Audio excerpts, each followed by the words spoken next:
बहुत समय पहले की बात है। एक सुंदर घाटी में आरव नाम का एक छोटा सा लड़का रहता था। उसका घर जंगल के किनारे था। आरव बहुत जिज्ञासु और साहसी था। उसे जंगल में घूमना और नई चीजें ढूंढना बहुत पसंद था। एक रात जब पूरा गांव गहरी नींद में था, आरव खिड़की से बाहर देख रहा था। चांद बहुत चमक रहा था और उसकी रोशनी में जंगल कुछ अजीब सा चमक रहा था। अचानक उसने देखा कि जंगल के बीचों बीच नीली रोशनी टिमटिमा रही है। आरव को बहुत उत्सुकता हुई। वह धीरे से बाहर निकला और उस रोशनी की ओर चल पड़ा। जैसे जैसे वह पास पहुंचा, उसे एक मधुर संगीत सुनाई देने लगा। कुछ कदम आगे बढ़ते ही उसने देखा एक चमकता हुआ नीला फूल जो चांद की किरणों में जगमगा रहा था। उसके आसपास छोटे छोटे परियां नाच रही थी। वह फूल चांद का जादुई फूल था जो 100 साल में एक बार खिलता था। आरव ने जैसे ही फूल को छूने की कोशिश की, एक चांदी जैसी धूल हवा में उड़ गई और एक परी उसके सामने आ गई। परी ने मुस्कुराते हुए कहा, आरव, तुम बहुत बहादुर हो, लेकिन ये फूल साधारण नहीं है।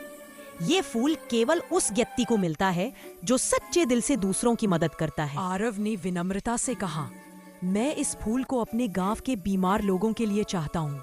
अगर इससे उनका इलाज हो सके तो मुझे खुशी होगी। परी उसकी सच्चाई से बहुत खुश हुई।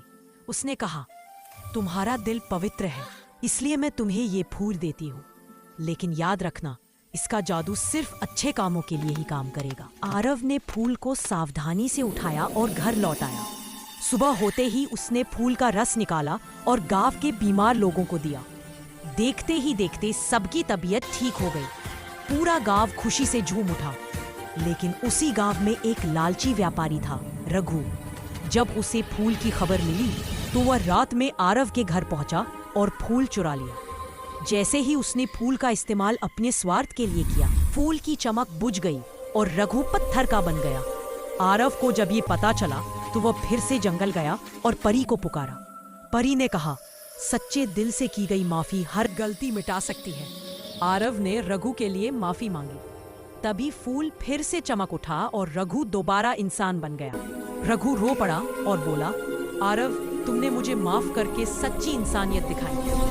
उस दिन से वह फूल हर पूर्णिमा की रात को केवल आरव के घर में खिलता था, लेकिन उसका जादू केवल अच्छे कामों में ही काम आता था।